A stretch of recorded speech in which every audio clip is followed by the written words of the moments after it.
इसके बदले अच्छा इनाम भी दिया जाता था। हर साल रेगिस्तानी महिलाएं मक्का आती थीं ताकि बच्चों को गोद ले सकें। इस साल भी कई महिलाएं अपने पतियों के साथ मक्का पहुंची थीं। उनमें एक जोड़ा ऐसा भी था जो रास्ते की भीषण गर्मी के कारण थक चुका था और उनका ऊंट भी कमजोर हो चुका था। मजबूरी में उन्होंने सबसे पहले अपना ऊंट सस्ते दामों में बेच दिया और फिर बच्चे की तलाश में निकल पड़े क्योंकि वे देर से पहुंचे थे। इसलिए दूसरी महिलाएं पहले ही सभी बच्चों को ले चुकी थीं। यह देखकर उनका दिल उदास हो गया। इसी दौरान जब कसाई उनके बेचे हुए ऊंट को ज़िबा करने लगा तो अचानक ऊंट खड़ा हो गया, भागने लगा और सीधा नबी करीम के घर में प्रवेश कर गया। यह देखकर वह महिला भी ऊंट के पीछे पीछे दौड़ती हुई नबी के घर पहुंच गई। नबी करीम की माता हजरत आमिना उस महिला को थका हुआ और भूखा देखकर उसे अपने घर में भोजन के लिए ले जाती है और अपने बच्चे को पालने में लिटा देने के लिए कहती है। जब वह महिला अपने बच्चे को पालने में रखने लगती है तो अचानक वह नन्हे मोहम्मद को देखती है जिनके शरीर से नूर की किरणें चमक रही थीं।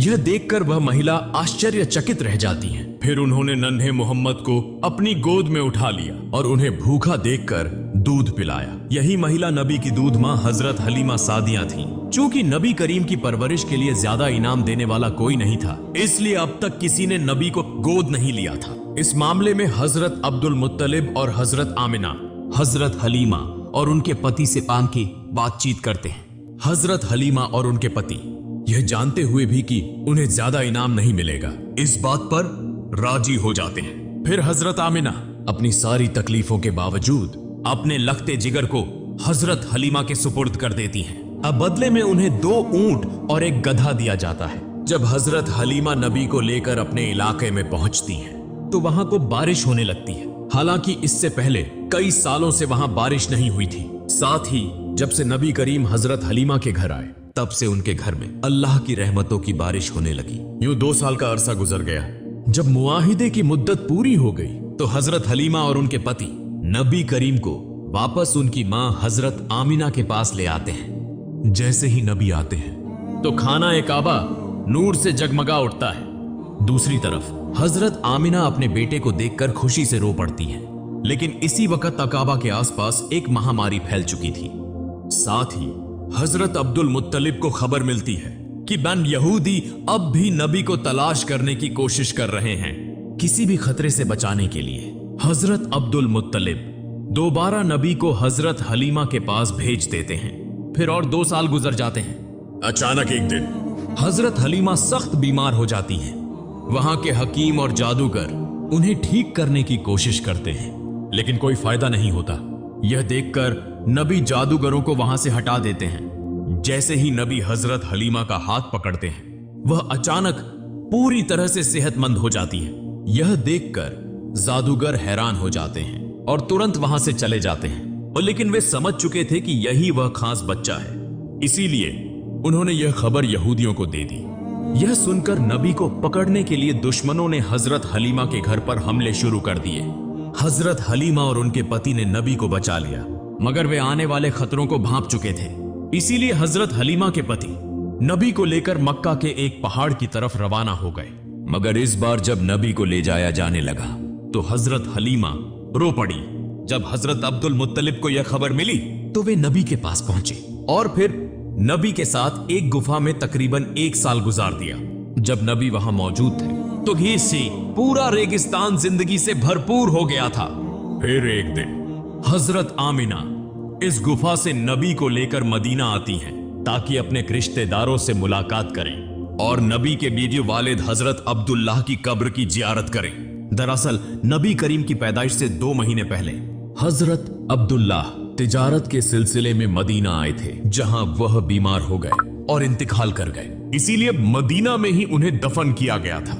हजरत आमिना यहीं बैठकर नबी को उनके वालिद के बारे में बताती हैं और कुछ वक्त नबी के साथ गुजारती हैं। लेकिन सिर्फ 2 महीने बाद हजरत आमिना अचानक बीमार हो जाती हैं और इसी बीमारी की हालत में मदीना से वापसी के दौरान रास्ते में ही हजरत आमिना का भी इंतकाल हो जाता है। चूंकि केवल 6 साल की उम्र में ही पैगंबर मोहम्मद अनाथ हो गए। लेकिन इसी दौरान जब यहूदियों ने पैगंबर पर हमला करने की कोशिश की तो पैगंबर मोहम्मद के चाचा हजरत अबू तालिब ने उन्हें रोक दिया। इसके बाद हजरत अबू तालिब पैगंबर को लेकर मक्का वापस आए और उन्हें उनके दादा हजरत अब्दुल मुत्तलिब के सुपुर्द कर दिया।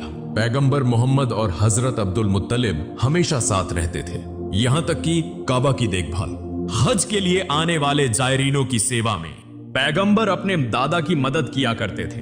लेकिन एक दिन जब हजरत अब्दुल मुत्तलिब तवाफ़े काबा कर रहे थे तो वह अचानक बीमार हो गए। इसी मौके का फायदा उठाते हुए पैगंबर के अहंकारी चाचा अब्बू लहब कुरैश का सरदार बनना चाहते थे, लेकिन जल्द ही हजरत अब्दुल मुत्तलिब पैगंबर को हजरत अब्बू तालिब के हवाले कर देते हैं। कुछ दिनों बाद हजरत अब्दुल मुत्तलिब का इंतकाल हो जाता है। चूंकि केवल 8 साल की उम्र में पैगंबर मोहम्मद बिल्कुल अकेले हो जाते हैं। इसके बाद पैगंबर अपने चाचा हजरत अबू तालिब के साथ मक्का में रहने लगते हैं। वहां पैगंबर को बकरियां चराने सहित विभिन्न काम करते थे। लेकिन एक दिन पैगंबर देखते हैं कि उनके अहंकारी चाचा अबू लहब सुवैबा नाम की एक बांदी को किसी दूसरे के हाथों बेच रहे हैं। सुवैबा का पति अबू लहब से बार बार विनती करता है कि वह उसे न बेचें, क्योंकि वह बीमार थी। अबू लहब जवाब में कहते हैं, अगर तुम मेरे पैसे वापस कर दो तो मैं उसे नहीं बेचूंगा। तभी पास खड़े पैगंबर कहते हैं, चाचा आप उन सुवैबा को आजाद कर दें, मैं खुद आपकी रकम वापस कर दूंगा। पैगंबर मोहम्मद की इस महान दरिया दिली की वजह से सुवैबा को आजाद कर दिया जाता है। दरअसल सुवैबा वही महिला थी जिन्होंने सबसे पहले पैगंबर मोहम्मद को दूध पिलाया था। फिर एक और दिन पैगंबर मोहम्मद देखते हैं कि एक व्यक्ति अपनी बेटी को जिंदा दफनाने के लिए ले जा रहा है। इस दौरान उसकी पत्नी अपने पति के पैरों को पकड़कर रो रही थी और उससे विनती कर रही थी कि वह ऐसा न करे। पैगंबर मोहम्मद उस नन्ही बच्ची को गोद में लेकर उस व्यक्ति के पास आते हैं और उसे समझाते हैं कि बेटी माता पिता के लिए रहमत होती है। पैगंबर की बातें सुनकर उस व्यक्ति का दिल मोहब्बत और रहमत से भर जाता है और वह अपनी बेटी को खुद अपनी गोद में उठा लेता है। इस तरह समय बीतता गया और पैगंबर की उम्र 12 साल हो गई। इधर उनके चाचा अब्बू तालिब चूंकि एक व्यापारी थे, तो अरब की परंपरा के अनुसार वह हर साल शाम सीरिया की यात्रा किया करते थे। इस बार पैगंबर ने जिद की कि वह भी सादी अपने चाचा के साथ शाम जाना चाहते हैं। चूंकि